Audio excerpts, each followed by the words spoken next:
Alrighty, hello everybody. Welcome to the Retro and Loogi show. I'm Retro. And I'm Loogi. And we were here for Splatoon 3, just to talk about it. Unfortunately, as of late, the only convenient time to do any kind of live reaction is, never, so we're stuck to doing discussions until further notice. I think I want to start off by saying I'm probably going to try to get this day one. Oh, yeah. It looks stunning. I don't know about stunning. It looks really good. Graphically, it doesn't look too different from Splatoon 2, so it's like whatever. I mean, Splatoon 2 looks pretty good. Yeah, that's true. I don't know, they kind of gave the Switch a crappy graphics engine. So. Yeah, in terms of how good a Switch game can look, it looks pretty good. Exactly, just don't compare it to anything. Salmon Run is making a return, as expected. It looks like Salmon Run.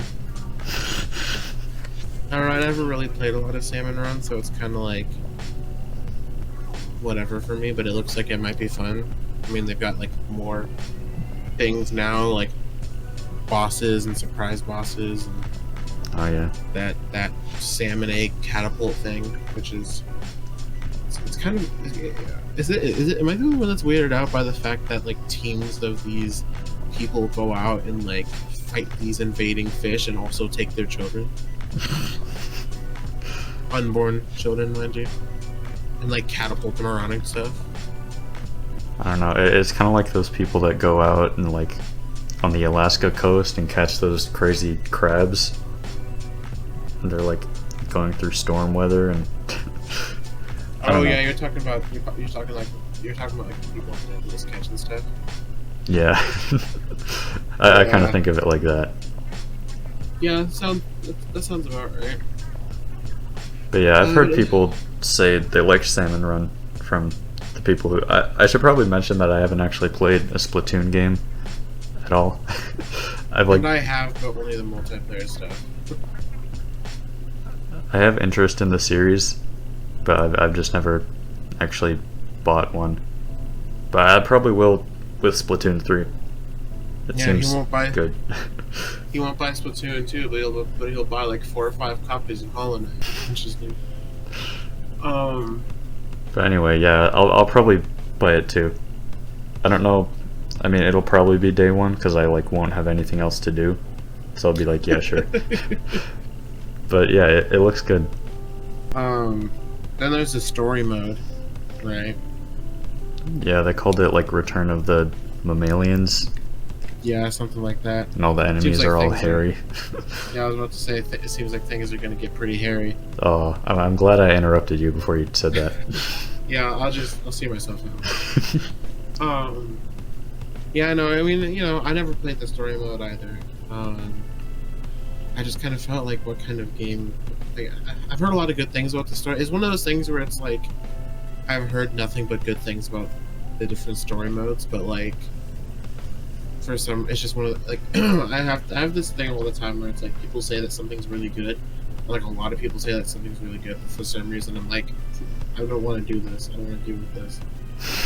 You know, whether it's reading a manga or playing a game or whatever, and then I'm like, and then I you know, read the manga, play the game. I'm like, where has this been my whole life? It's like, you kept it from yourself, stupid. But maybe this time I'll actually check out the story mode. With a parent planned DLC expansion. I'm guessing similar to the Octo expansion from Splatoon 2. I remember in the trailer they said something about the story mode, how it was like witness the thrilling conclusion or something like that. Yeah, but I don't imagine that they're gonna stop making Splatoon games. It doesn't seem right. Yeah. It doesn't seem right for Nintendo to not milk the cash cow until it's dry. I mean, maybe it's like there's like this era of Splatoon, and then there's gonna be some sort of like reboot, new series thing. Or yeah, something like that. Or it's gonna be like the last time that we're with like the Captain Cuttlefish team or whatever. Yeah. But Yeah, I seriously doubt they're gonna stop with Splatoon. I mean, if they like the series enough to put 2 different Splatoon games on the Switch, then I doubt they're gonna stop there. yeah, two Splatoon games before they have 2 like like fresh Mario games. You know what I mean? Yeah, and there's like not a single new DK game on Switch. Yeah, that's true. There's no Donkey Kong. There's no like there's no because they usually have like a 3D Zelda and like a 2D Zelda. There hasn't been a 2D Zelda yet. Yeah, well, original one. We had the Link's Awakening remake. Yeah, but then if we're gonna go with that argument, then we had Tropical Freeze on Switch as well. Yeah. So, also before we get a brand new Mario Kart, which is extremely weird, it looks like we got to see. I saw a split-second clip of freaking DJ. What was his name? DJ Octavio or whatever. I don't know his name right. Let me hit up the Googles so I can get his name right. But it seems like they always fight this guy. Like he's like William Afton. He always comes back. Yeah, it's DJ Octavio. But I mean, I hope that it's good. I've never really found interest in it, but maybe this time I'll force myself to play it. Maybe I'll actually feel wrong about myself for not playing it before and try to go back to Splatoon 2 to play that story mode. I don't know. I think that this actually might be my favorite Splatoon area. Is like the urban, kind of urban downtown, I guess Splatsville as they call it. Yeah. I like some of the new stages too. Like, I like the one that's like underneath the bridge that connects what is it, Splatsville to whatever the town is in Splatoon 2, whatever the city is. I can't remember. Was it Inkopolis? Yes, Inkopolis. Okay. Thank you. Yeah. I knew it had to be a squid or ink pun of some kind. I just couldn't remember what it was. Do you know where the Badland areas are in relation to the city? That's a really good question. I'm pretty sure, because I know that there's a stage for it, and I think that it was described as being on like the outskirts of Spotsville. Oh yeah, that's kind of what I was hoping for, because like that seems like a really cool concept to me. Just like the big Badland areas right outside the city. Mm-hmm. So does that mean that this game takes place in like Europe and like close to France? I guess so, unless the Eiffel Tower like floated across the ocean. What do you mean floated around Africa and crap? I don't know, man. It's upside down. Who knows what this thing is doing? I guess because I was under the impression that it was like Japan or something because of like all of the Japanese. Oh yeah, that would make sense. And there's the Eiffel Tower instead of like the Tokyo Tower or something like that. So it's like what? I like the new shopkeepers, other than the fact that one of them is just the same as it's always been. But I like what's his name? I can't remember his name now. It's the freaking crab guy. Oh yeah, he had some like dumb pun name, wasn't it? What's his name? Mr. Coco. Oh yeah, His store has a dumb crab. Oh yeah, it's Crust Station, and he sells the shoes. Okay, well all of these are dumb puns. Like there's Mano Wardrobe, and it's run by a jellyfish, who I'm pretty sure is a Man-O-War jellyfish. Yeah, that's the one thing that I do not like is the obsession with puns. Even in the direct, when they're like announcing stuff, they're like throwing puns into the narration. Instead of Hot Couture, it's Not Couture because it's run by a freaking Nautilus. His name is Gnarly Eddie. And then there's Harmony, who I think is high. Harmony is not here right now. You know what? That explains it. I was watching the direct. I'm like, there's something kind of off about her, but I think you got it figured out. She is not here right now. Cool reference though, by the way. She's got the one of the original Nintendo toys, the grabber.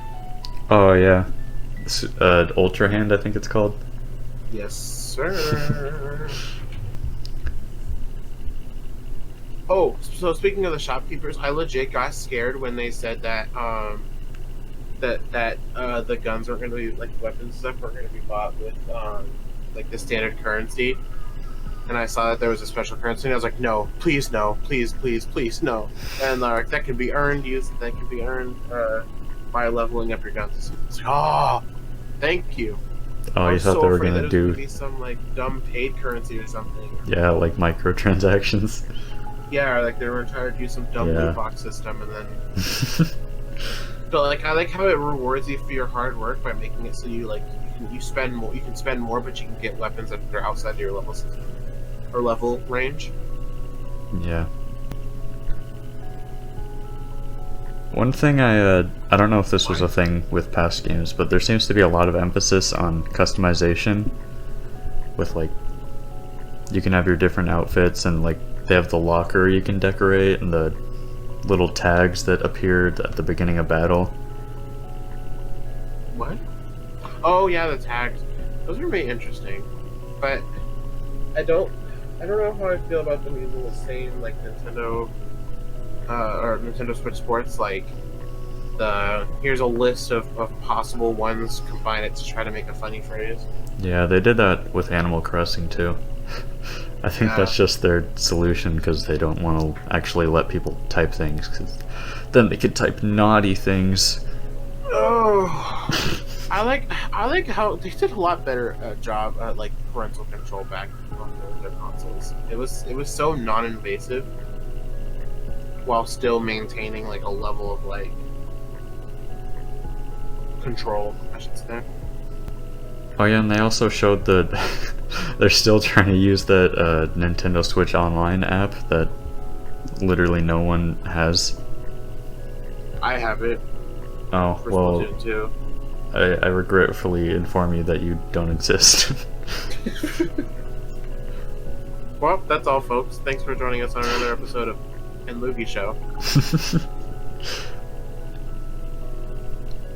Wait, so do you like actually use it for games? I use it for like when I'm playing Splatoon. I sometimes check the shop on there, and I'm like, oh, I want to buy that. Oh, okay. That actually sounds like cool implementation. All the games that I've had that use the app are like, the implementation is just like so unappealing. It's like, why do I even have this? Well, I used to use it for Animal Crossing, but that was just like because you could type way faster. I remember I did use it there. Type emojis. I like the new like training system. Like it's a lot easier to go into like the training room than it is in Splatoon 1 and 2.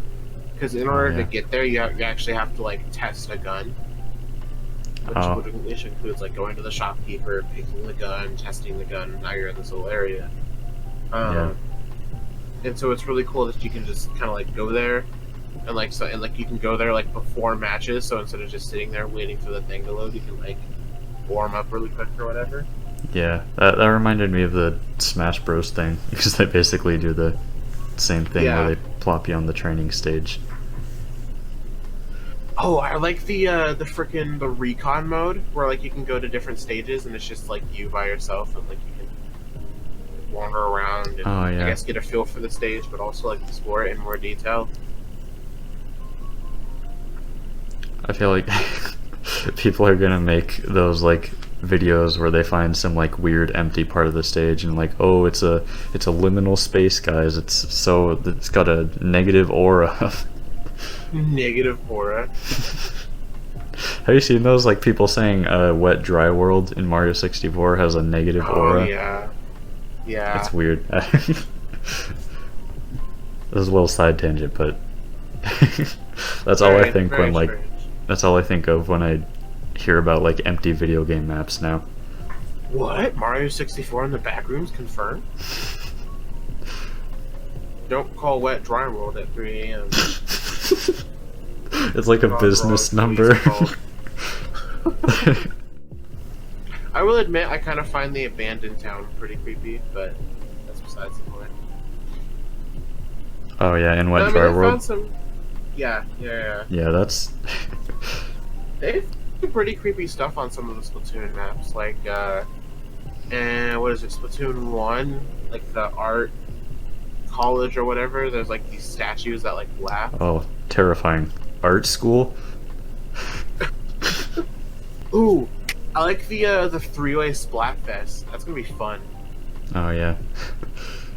It's gonna be really interesting. Yeah, I thought the way they're handling the 3-team battles seemed interesting. How there's this one like dominant team and the 2 teams like come in from the side and try to take them out. I like how their first Splatfest is gonna be rock paper scissors. Like, could they have not gotten any more predictable? Like, at all. How many Splatfests were there for Splatoon 2? Oh, don't even ask. There's... Okay. I will find this out really Like, how frequent of a thing is that?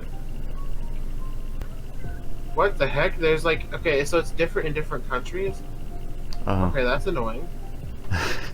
31. Okay. 31. That is the answer. 31 Splatfest. I like how they did like order versus order. What was it? Order and chaos, and then they had like 2. They had like 4 Splatfests after that. Because like in that was supposed to be the last one was chaos versus order. Also, I'm looking at this, and they did mayo versus ketchup twice for some reason. Also, chicken versus egg and trick versus treat. So that's, I guess they just ran out of ideas, maybe. And then they did hero versus villain, and they have King Deity in there, even though he's not a villain. Okay, I'm just gonna get frustrated looking at this. But yeah, so like whatever number I said, that's how many Splatfests there were. Which I feel like there was a lot more, but maybe they were just so like grandiose that like it felt like there was more, but like there wasn't actually. Yeah. I don't know. I feel like we're running out of things to talk about. I also feel like we're forgetting something, but Can we finally talk about the 3 people that everyone's talking about? Yes, you can finally simp over whichever one you want to simp over. Okay. I think we all know which of these is the most attractive. I don't think I need to say it, to be honest. I think I can go without saying too. Yeah. But we should probably say it anyways. Yeah, watching the direct, it was honestly really hard because like anytime Big Man was on the screen, it's just bro. hard to control myself, you know. Bro, I'm so glad this didn't come out in November because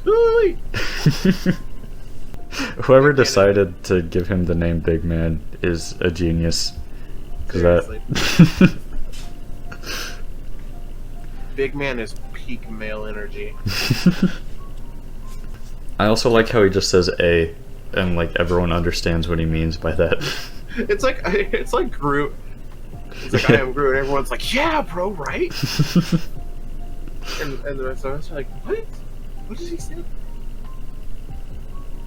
But yeah, he's just like, hey! He speaks in New York. He's like, hey! It's like a full sentence. He's like a theoretician or something. Like he's talking like philosophical, and all of that just fits into a single hey. But yeah, I like Big Man a lot. I like how he just holds the screen. See, when I first saw like a screen grab of it, I thought that he was like, I thought that he was like a robot or something that had like a screen in him. Oh yeah. But now I see that he's just a massive manta ray. Oh, I should have made my profile picture Big Man. Oh. No, I'm sad. Honestly, though, I think in terms of characterization, Big Man might actually be my favorite out of the three. Oh yeah. And then I like Shiver. But there's a lot of things going on with Shiver right now that are I don't think I should mention them here. If those of you out there know, you know, it's kind of a war zone right now. I think I don't really know how big of an issue it is, or if it's even an issue at all, and I'm just like reading the internet wrong. Then again, isn't everybody reading the internet wrong? But I saw someone's thumbnail with Fry. They freaking did the bald thing from the SpongeBob movie. The forehead, like the freaking glint on the top of the forehead. Yeah. I saw another one where people were playing tic tac, like the meme with the guy with the massive forehead. They were playing tic tac toe with his forehead. Oh yeah, I saw that one. I do wonder why they decided to give Fry such a large forehead. I don't know. And like a receding hairline. Receding hairline. It like not fair. But it goes past like where her head goes up. Like you can see the curve of her forehead, and then her hair is like back behind it. She looks like a goblin. Like if you remove her hair and like get rid of like all of the makeup and stuff, she looks like a freaking goblin. Like unironically. Like why are her ears so massive too? Like everyone's talking about her forehead, but bro, her ears are picking up radio signals. Anyway, I like how in like the trailer they're like dancing around the city on these like moving platforms. Yeah. And I like how their theme is like 3 different styles of music. Someone pointed out. Yeah, like a fusion sort of thing. Yeah, it starts off with Shiver and her the like traditional Japanese style, and then when it goes to Big Man, I think someone described it as like kind of like Brazilian in a way. Yeah. And then they said that I can't remember what they said about Fries. I don't remember, but I just remember that it's like 3, and you can tell it's not the same style all the way through, but it's a really good song. Yeah. Some of the new weapons are really cool. I like the katana. Oh yeah, what do they call it? The Splatana. Oh, it looks so fun. There was another one too. The bow and arrow thing. Yes, the bow and arrow. Yeah, those two look really cool. I don't know if I care about the locker thing necessarily. Yeah, I think the point of that was just like you can look through past battles and like see past opponents' lockers. Yeah. Which like, how many people are gonna do that? Like what? Like it's cool to like customize your locker, but like, is anyone even gonna really see it? Yeah, I don't really understand it either, because it's not like it gives you any like information about them or like does anything special if like you get enough likes on your locker or whatever. Yeah, that seems like the kind of thing you check out once and you're like, oh cool, and then you never check it again. Forgot about the card game, because every game has one now. That reminded me of, actually there's like, Shovel Knight King of Cards, they kind of did the same thing where there's a card game side mode. Yeah. Except they actually incorporated it into the story though. And it was a good card game. Like, yeah. I actually was like, can I have this in real life? There was also like, it just looks so like I don't care. Like yeah, it was so bad that I'm like struggling to keep conversation about it. I completely forgot it was part of the direct, and I feel like everyone's gonna forget it's part of the game when the game comes out. Except of course for those who are like, yeah, there's gonna be that there's gonna be that features. One person who like optimizes the heck out of it, and they're like the best at this card game that no one cares about. Bug Fables sort of did the same thing. They have like a little side mode card game. Just fighting an enemy gives you information on them, and then you can have them as a card. Okay. But it's just like one of those side modes where it's like, okay, cool, I guess, but like no one ever really does it. At least to my knowledge, I don't know. I'm not super active in the Bug Fables fan community. Nor am I. So maybe everyone loves it, and I'm just a weirdo who doesn't care for it. I definitely like the vibe of the town during a Splatfest a lot more than I like it a lot more than any other games. I think even though I feel like Splatoon 2 comes in a very close second for me, like I like the fact that like these guys are just floating around. Yeah. What I don't understand is the weird like why does Shiver have like red fingertips and is blue, and Fry it has like blue fingertips but it's yellow. That's what I don't understand. Unless there's some sort of like cultural. I wonder if that's just that? some sort of style thing, or maybe they're like secretly some sort of weird species that like I don't know. They're the mammals. Yeah, it's like a big twist. They're actually the true villains, and the fingertips is our clue. I think we just cracked the case. I'm excited for the aforementioned large-scale paid DLC. Yeah. I wonder if it's going to be bigger than the Octo expansion, or same size. Yeah, I would assume that's just something along the lines of Octo expansion. Oh, I can't believe I forgot to mention the little snail, or whatever that is. I think it's a snail. At the headgear place. With the shades and the cheeky smile. That guy is a vibe, honestly. I think all of the non-humanoid characters, those are the best. Right? Like they need to just stop with all this Inkling stuff. We need more characters like Big Man and the Snail. And Mr. Coco. Yeah. Oh, I wanted to mention with the salmon run, it looks really weird because it almost seems like it looks like you're not able to beat the boss before the time limit. Because like it looked like they were getting like it was like 14 seconds left and they weren't even halfway. Yeah. Oh wait, hold on, it said next wave or extra wave. No, okay, I was wrong. Yeah, or I was right.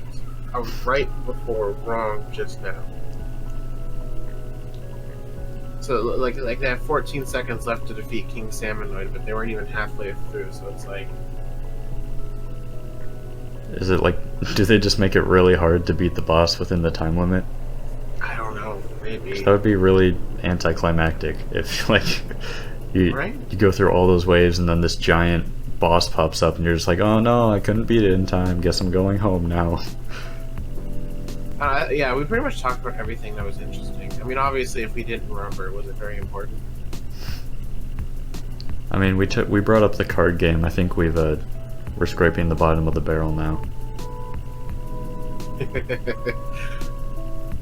That's cold-blooded, but also so very true. Anyway, care to end this? Well, yeah. Splatoon 3 looks like it's going to be a good game. Is it going to hold torch to Splatoon 2? I guess we'll find out when it comes out. Goodbye, everybody. This has been Retro. And this has been Loogi.